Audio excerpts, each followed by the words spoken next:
There are people online and offline who claim that members of the Institute for Social Research, such as Theodor Adorno, Herbert Marcuse, and Max Horkheimer, among others, developed and advanced an ideology labelled as cultural Marxism. There isn't a definitive definition of the term. Some equate it to Freudo-Marxism, others call it critical theory, but generally it's described as a strategy for destroying the West by undermining its values, with the goal of establishing a communist society. Ideas such as feminism, political correctness, and multiculturalism are claimed to have been either created or pushed by these thinkers, directed against what proponents of the theory call traditional Western values, such as, according to them, nationalism, the nuclear family, and Christianity, among others. Proponents of the theory also blame cultural Marxism for the declining quality of art and film, and for the decline in religiosity. There were more than a dozen members of the old Frankfurt School, but for the purposes of this video, the focus will be on just 3, albeit important contributors and their beliefs. And through establishing what they believed, we'll figure out whether the accusations against them have any ground. There are many variants of the cultural Marxism theory, each one differing in their accusations in some manner. In light of that, I'll be addressing a few key topics relating to Adorno, Horkheimer and Marcuse, and their opinions on religion, the family and culture, among others. As for what I'll be responding to, I'll mainly be addressing the claims made in this list. On screen is the alleged 11-point program of the Frankfurt School that has been circulating around the internet for a while in one form or another. So much so that you might even be able to recognise some of these points from other places. Although some of these points are so ridiculous on their face that they don't even deserve to be mentioned, it does disclose, at least in part, what the majority of believers in the cultural Marxism theory think the Frankfurt School academics wanted, and this video will correct them. In short, this is a defense of the Frankfurt School. Timestamps will be in the description if there's something you're especially interested in. A quick warning, some parts will get pretty philosophical and abstract. I'll try and explain these ideas the best I can, and give you some of the insights from the secondary sources by authors much more well versed in the Frankfurt School than I am. As always, sources will be in the Google Docs link in the description and pinned comments. Now with that out of the way, let's begin.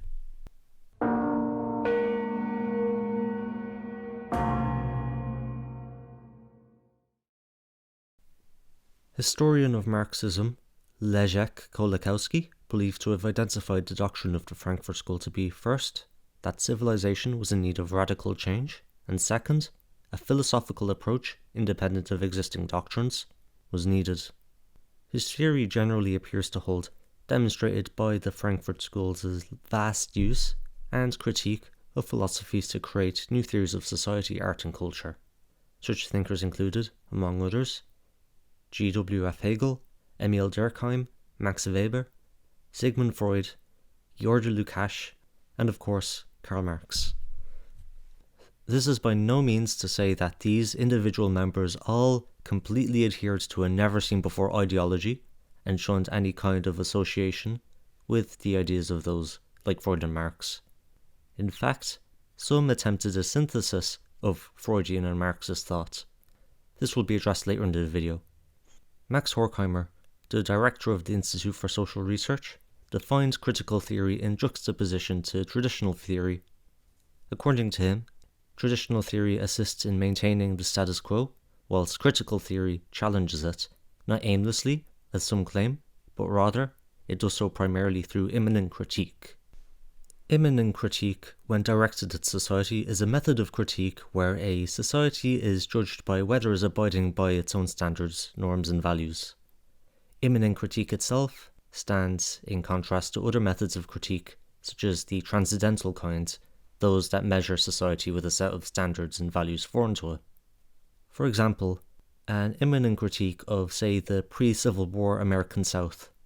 This would involve examining whether they abided by the value of liberty they professed to follow, given their economy was centered around the deprivation of liberty in the form of slavery, and justified as a necessary evil, according to the defenders of Southern slavery. They were conclusively not abiding by their self-confessed values.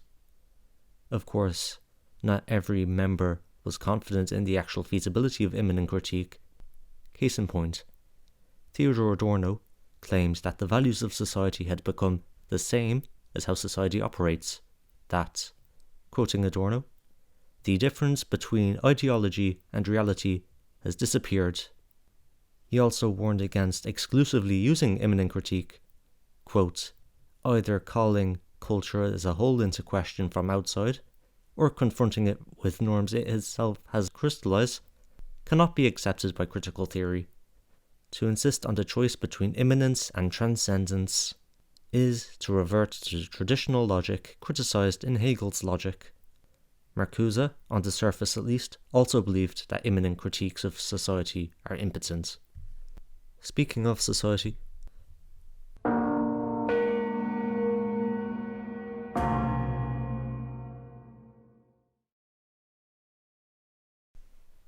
for Adorno, the culture industry is similar to mass culture, although differentiated from the popular understanding of the latter in that the culture industry creates cultural products according to a plan from above, rather than doing so spontaneously from below by the people, which is what actual mass culture is characterized by.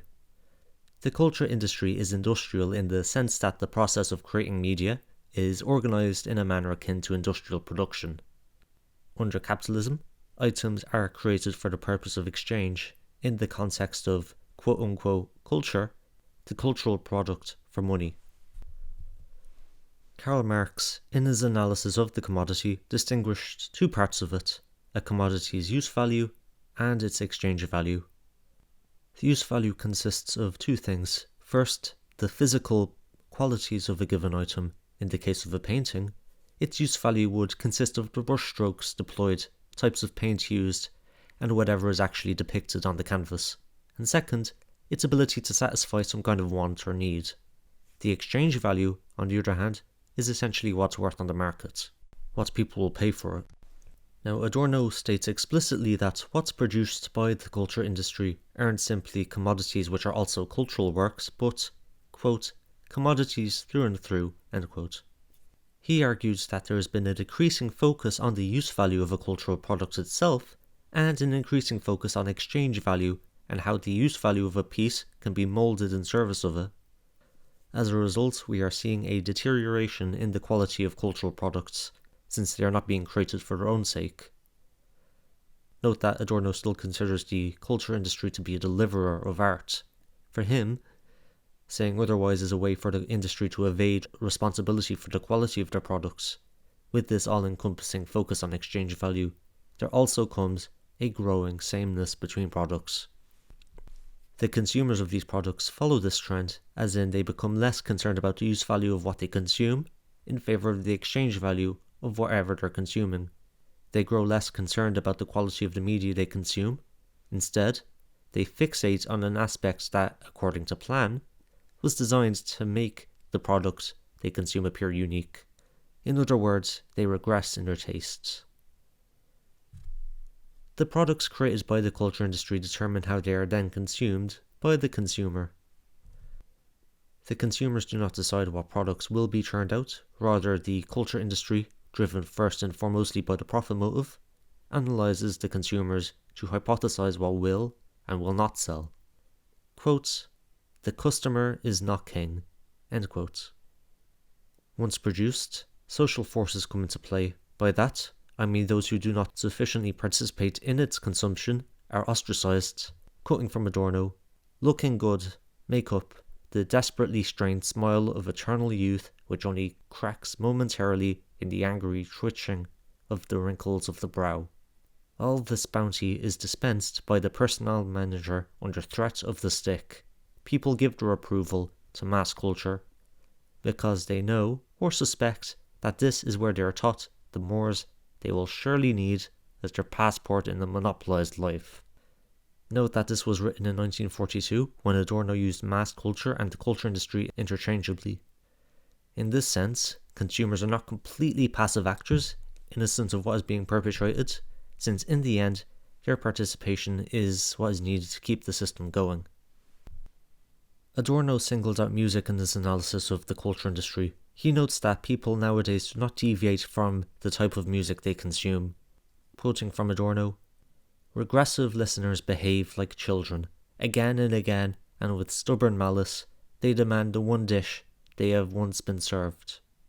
He theorized that what draws people into popular music is the lack of effort that listening to it entails, which is a prospect that is especially attractive after a day of mechanized work in today's society. Whilst the listener chooses initially to listen to popular music, the music also solidifies their taste. They regress in the sense that they reject anything that is not popular music, such as classical. Kolakowski commented on Adorno that, if the foregoing is a true account of Adorno's work, not only can we not regard it as a continuation of Marx's thought, it is diametrically opposed to the latter by reason of its pessimism, failing a positive utopia. Its final response to the human condition can only be an inarticulate cry. In light of the past few minutes, how could one not only read Adorno and become inspired to somehow change the culture industry from within, but also think that adding progressive themes into film would result in substantial change, ignoring whether or not this person exists? I, for one, am not sure how you could come to this conclusion. Though I'll conclude this section with a quote from Adorno. "The culture industry is not among the least responsible for obstructing the emancipation for which human beings are as ripe as the productive forces of the epoch permit."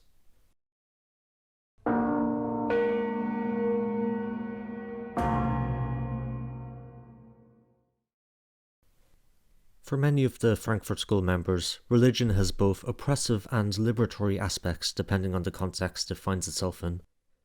Most of the Frankfurt School subscribes to an approach to it known as negative theology, that religious claims should be made based on what we know not to be true. For example, instead of claiming that God is good, it should be said that God is not evil. They also, like Marx, were suspicious of organized religions, according to Schuster, largely to the extent that they minimized the importance of negative claims. Max Horkheimer believed that religions are constrained by real-world factors and thus cannot remain true to their original form. Social changes necessitate theologians to compromise. Their primary task is to reconcile the discrepancy between the religion and the real world. In the case of Christianity, according to Horkheimer, a consequence of one of these compromises was the emphasizing of hell, the devil, and other punitive aspects to encourage compliance. People are, according to him, partly drawn to religion by its ability to offer consolation and friendly but firm, emphasis on the firm, advice to its followers. Theology's task was to, quote, reconcile Christianity and power, to give a satisfactory self-awareness both high and low, with which they could do their work in a corrupt world, end quote. It was a recognition of the need to reconcile their religion with worldly matters. Without compromising, Horkheimer argued, Christianity would eventually perish because their adherents would not show care for their worldly self and thus opened the possibility for them to allow themselves to be persecuted into extinction. The compromise is best exemplified in two instances in history. First, the crusades against the pagan and Islamic civilizations which, on its face, violate the most basic tenets of the gospel, and would not have occurred had Christians been uncompromising in their beliefs. Quote, in view of the clear utterances of the founder, enormous ingenuity was required. End quote. The second instance of compromise would be the papal struggle for human rights. Horkheimer quotes Nietzsche that, quote, there is blood sticking to all good things, end quote. Theologians are not completely negative. Without theology, Horkheimer argues, we would have no pro-Christian philosophy, quote, no monument of Christian culture, nor the struggle for human rights found in Pope John the 23rd, end quote. This transformation of the original idea has hitherto occurred to many of Christianity's kind once it obtained power, from the modern form of enlightenment after the French Revolution, to dialectical materialism, the state philosophy of the Soviet Union. Today, positions of protest, according to Horkheimer, are increasingly being taken by Christians, such as against dire conditions, poverty, human rights abuses, and the like. And atheism, Horkheimer claims, quote, "Nowadays, atheism is the attitude of those who follow whatever power happens to be dominant." End quote. You could say that they're the opposite of what they used to be, transformed once they got to power. It is implied, though, in the dialectic of enlightenment, that religion is only a stage in the process of enlightenment, in the sense that it is only one of the many ways people throughout history tried to explain the world. Adorno and Horkheimer viewed the secularizing and demythologizing of our understanding of the world as a positive, although with many caveats, which they detailed in the book. Marcuse, like Marx, believed that religion is an indicator of suffering and injustice within society. Quoting straight from Marx's critique of Hegel's philosophy of right, "Religious suffering is the expression of real suffering and a protest against real suffering. Religion is the sigh of the oppressed creature, the heart of a heartless world, and the soul of soulless conditions. It is the opium of the people. The abolition of religion as the illusory happiness of the people is the demand for their real happiness." End quote. Think back to the Frankfurt School's supposed support for, quote unquote, emptying the churches. If they believed that religion isn't the source of suffering and injustice, and in fact alleviates it for the followers who reside in an inhumane world, what point would there be of making the suppression of religion a goal in of itself? What would actually help would be the alleviation of these conditions to uplift the people so that they no longer need to resort to this quote-unquote illusory happiness. Speaking of Marcuse,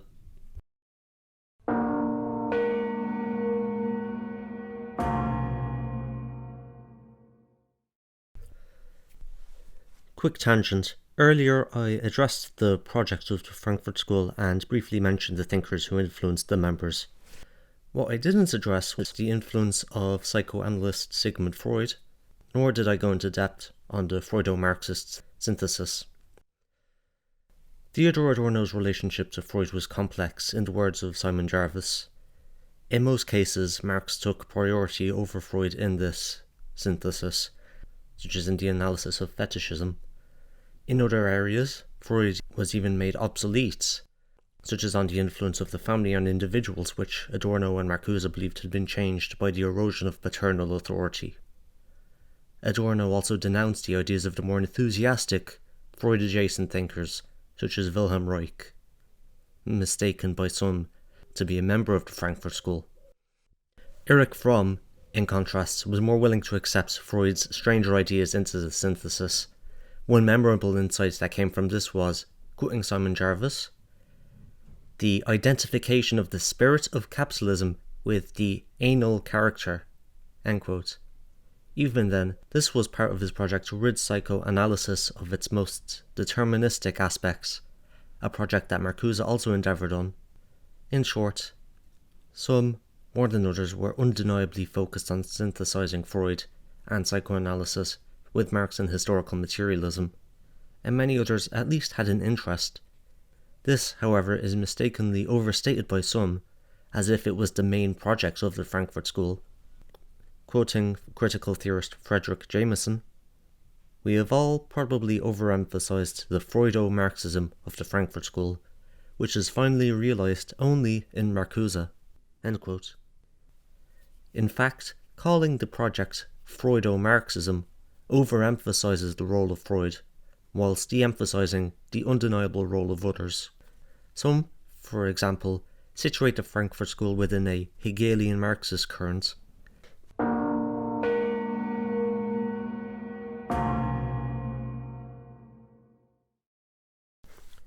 To clarify, Marcuse didn't write this essay in defense of intolerance. Quoting Marcuse himself, "Intolerance has delayed progress and has prolonged the slaughter and torture of innocents for hundreds of years." End quote. Rather, this essay is meant to be about how the liberatory potential of tolerance has been halted by the environment tolerance finds itself practiced in. Tolerance is, for Marcuse, an end in itself.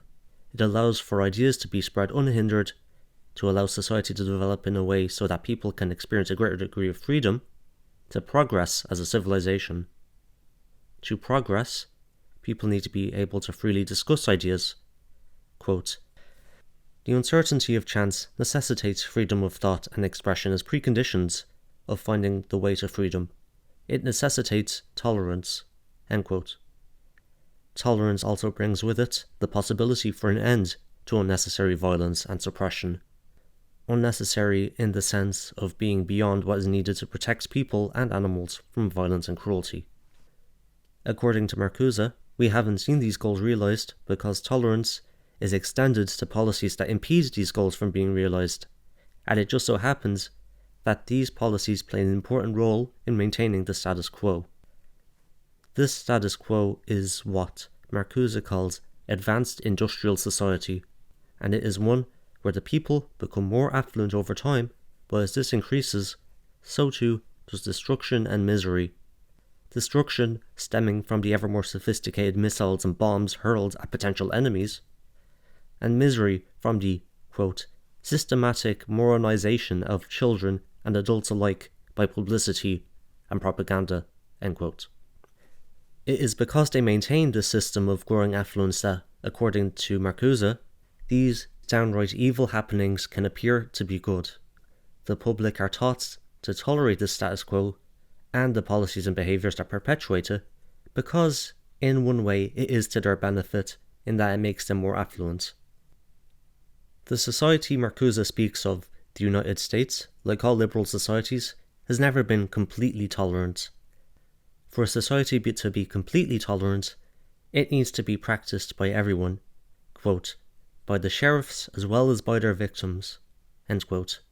And for that to happen, there can't be any opposition to tolerance. And, according to Marcuse, because there's always been opposition to complete tolerance, there appears a need for a kind of organised group to enforce tolerance. Before any courts enter this picture, this group already sets a limit on tolerance, although not set in stone. The courts and customs clarify the boundary within which people can express and act. In the United States, where Marcuse was writing, this boundary is set out when planning begins to damage people or property. Thus, according to Marcuse, tolerance is limited by both this organised force and the courts. Inside this framework set by them is where legalised activity occurs. According to Marcuse, there are two kinds of tolerance present at the moment.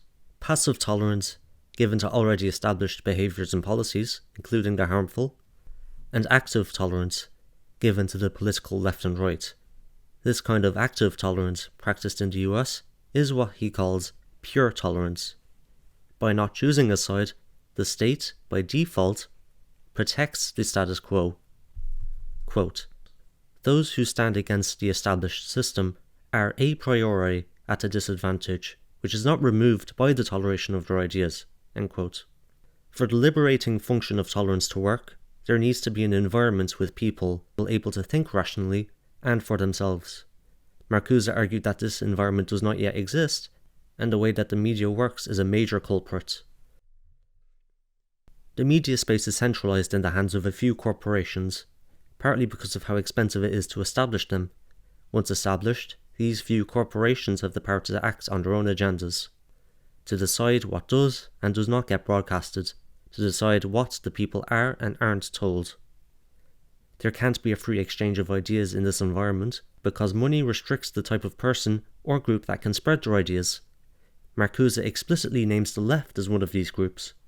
They don't have an equal voice because, quote, "the left doesn't have the required purchasing power, and the left doesn't have the purchasing power because it is the left," end quote.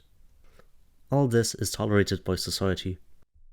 Going back to tolerance as a means to freedom, this path is obscured by tolerating too many things, more specifically by tolerating, quote, "false words and wrong deeds which demonstrate that they contradict and counteract the possibilities of liberation," end quote. It's clear that Marcuse values freedom of expression. Quote, "Indiscriminate tolerance is justified in harmless debates, in conversation. It is indispensable in the scientific enterprise, in private religion, end quote. But there are limits insofar as that expression helps prop up the most harmful elements of the status quo, for when, quote, freedom and happiness itself are at stake, end quote. For when tolerance is turned into a, quote, instrument for the continuation of servitude, end quote. We're in a situation, according to Marcuse, where toleration is given to those who indoctrinate and misinform so that they can, quote, parrot the opinion of their masters, end quote. Because of this, the progressive potential of tolerance is redirected in a direction decided by a small group of people. In light of this, near the end of the essay, Marcuse advocates for tolerance to be removed from the quote-unquote right and for it to be extended to the quote-unquote left. This has been the source of a lot of confusion. Some on the modern-day right, such as James Lindsay, used his snippets to claim, for example, that Marcuse invented cancel culture. What these people miss is that Marcuse elaborated on what he was referring to when he mentioned the quote-unquote right. Their activity would be restricted to the extent that said movement promoted a, quote, demonstrably aggressive or destructive character, destructive of the prospects of peace, justice and freedom for all, end quote, as well as to movements against extending social legislation to the poor and disabled. The goal of extending tolerance to the left is to counteract the existing inequality in access to the spread of ideas, in the hope that tolerance regains its liberatory potential, at least according to Marcuse. Quick note, he wasn't the first person to advocate for setting limits on tolerance, even if temporarily. Karl Popper, in his Open Society and Its Enemies, described a paradox where, if you're to give unlimited tolerance to everyone, including the intolerant, it would threaten the very project of tolerance. Thus, to maximize overall tolerance, it is necessary, according to him, for a society to reserve the right to be intolerant towards the intolerant, and to develop a body that can resist them if the forces of intolerance were to threaten the tolerant society. However, quoting from Karl Popper, I do not imply that we should always suppress the utterance of intolerant philosophies, end quote. This is known as the paradox of tolerance, and was put down on paper in 1945, 2 decades before Marcuse wrote Repressive Tolerance.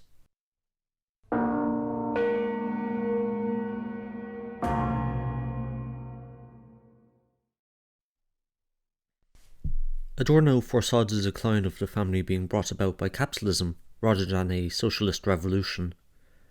Like religion, the family in today's society, according to Adorno, has an oppressive and liberatory role depending on the situation it finds itself in.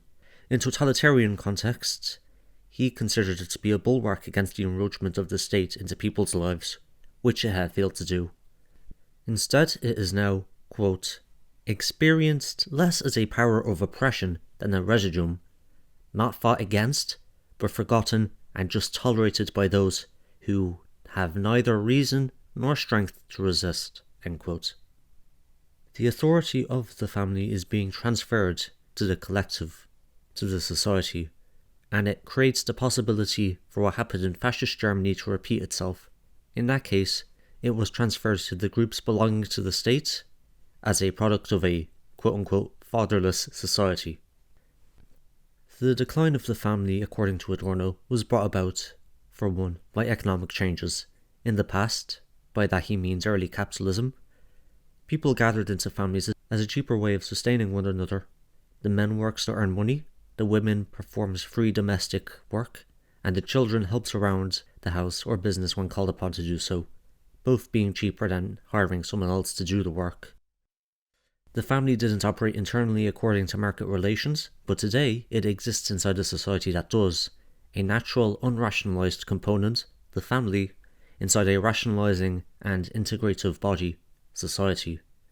Today's rationality, in the Weberian sense, is whatever action is motivated by self-interest and profit.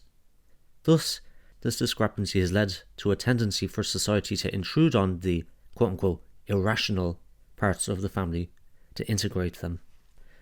This sounds pretty abstract, so to demonstrate I'll use a case Adorno brought up. The family is no longer able to provide a proper education to its children, and so the task is delegated to the schools. Doing otherwise is even stigmatized as a quote-unquote unhealthy introversion. From the extensive socialization they now receive at this young age, children no longer identify with their family to the extent they once did. The family has always served to transfer the norms and values of society onto its children, according to Adorno, as a kind of mediator, albeit imperfectly. Since this job of mediation is done imperfectly, this discrepancy has been increasingly noticed by the youth once socialized. Adorno links this with the rise of the youth movement. The decline of the family in the current system can't be called a positive development, even though it contains oppressive elements, because what has replaced the family is much worse. Quoting Adorno, "With the family, there passes away, while the system lasts, not only the most effective agency of the bourgeoisie, but also the resistance which, though repressing the individual, also strengthened, perhaps even produced him. The end of the family paralyzes the forces of opposition. The rising collectivist order is a mockery of a classless society. Together with the bourgeoisie, it liquidates the utopia that once drew sustenance from motherly love." End quote. To entertain a bad reading of Adorno which involves ignoring how Adorno never called to abolish the family, abiding by his own reasoning and pulling up against the accusation, it wouldn't even make sense to abolish the family on its own, because first, it was already being done by the current system, and second, getting rid of it while the system remained would result in no positive change being made. In fact, it would result in society becoming worse, according to Adorno. Quote, "There is no emancipation of the family without the emancipation of the whole. In a free world, a family of freedom is conceivable." End quote. As is obvious, Adorno borrows from Freud when discussing both the role of the family as a mediator between society and the individual, and the transference of its authority to other groups. He, like Marcuse, historicizes the components of the mind, the id, ego, and superego, positing that how they operate are subjects to the society the individual finds themselves reared in.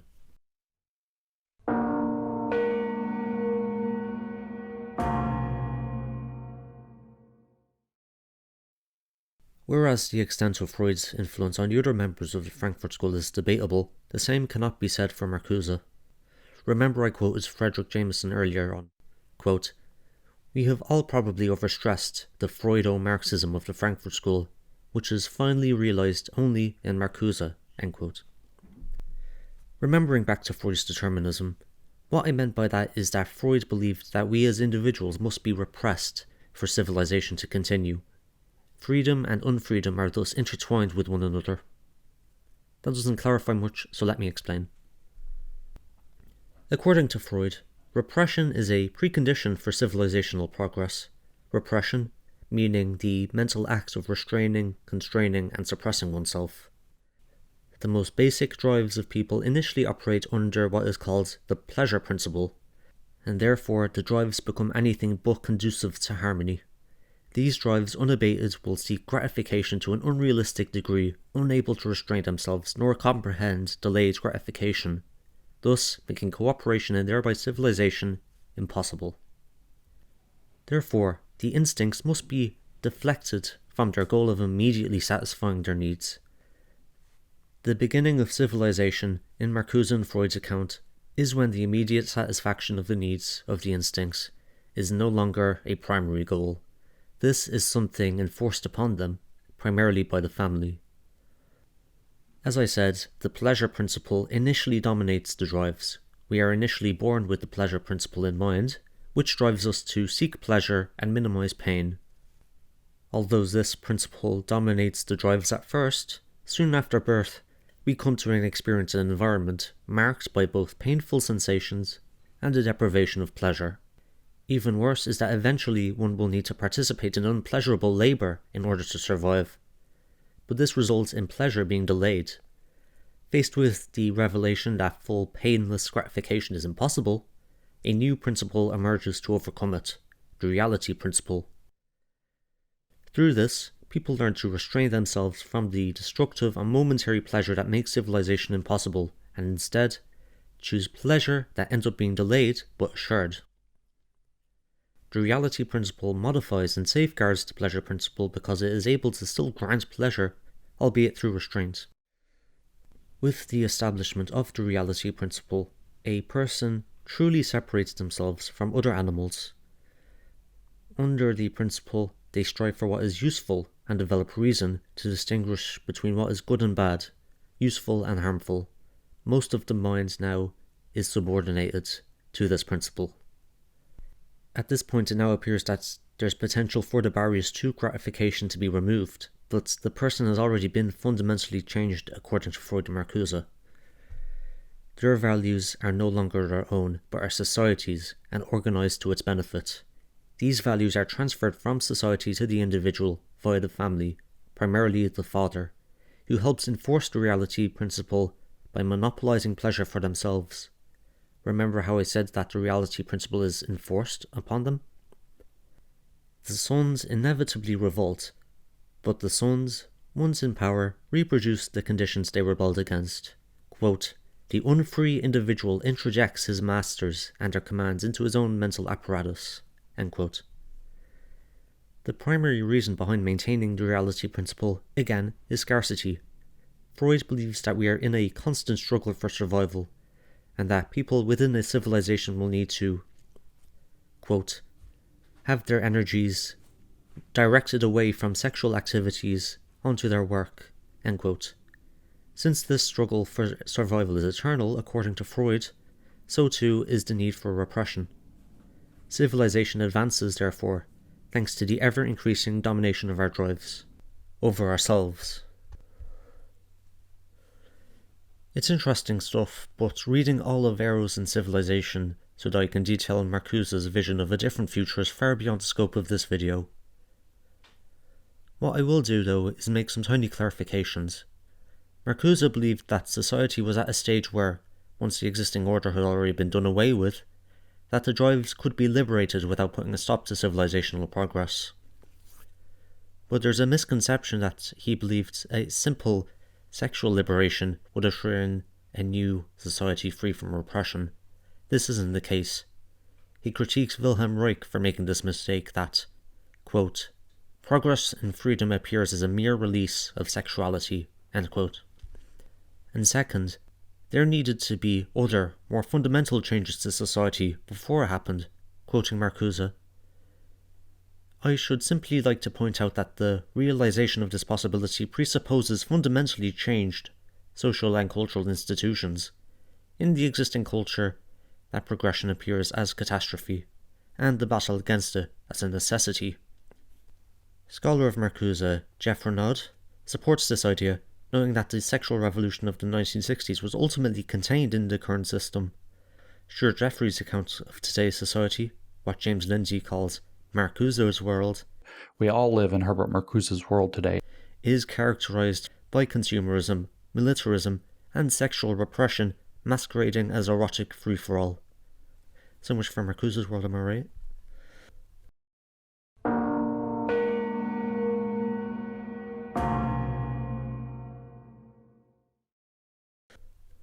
So, how do these great mistakes in interpretation come about? A.J. Woods proposed that the problem is due, at least in part, to a faulty method of truth-seeking. Quoting from A.J. Woods on James Lindsay, was just as applicable to the cultural Marxism conspiracy as a whole.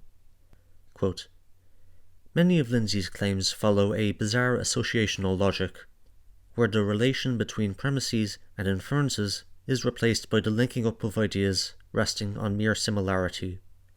Pure identification takes the place of actual interpretation." End quote.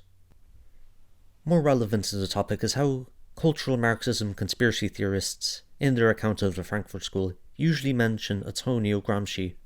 Both were interested in why the socialist revolutions in the industrial world never came to be, and both believed that culture was relevant in this discussion, but it's taken as a given that since both of them were Marxist adjacent and shared some views on society, that meant that they came to the same conclusion, which they didn't.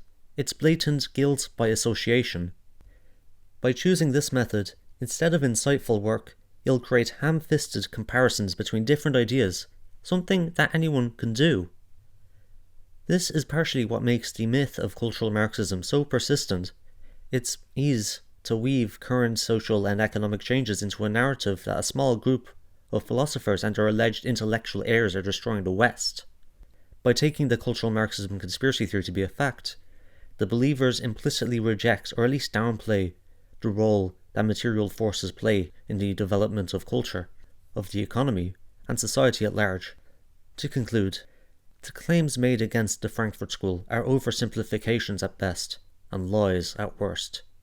They are against Western culture, but only if you think Western culture is defined only by bad music and conformity.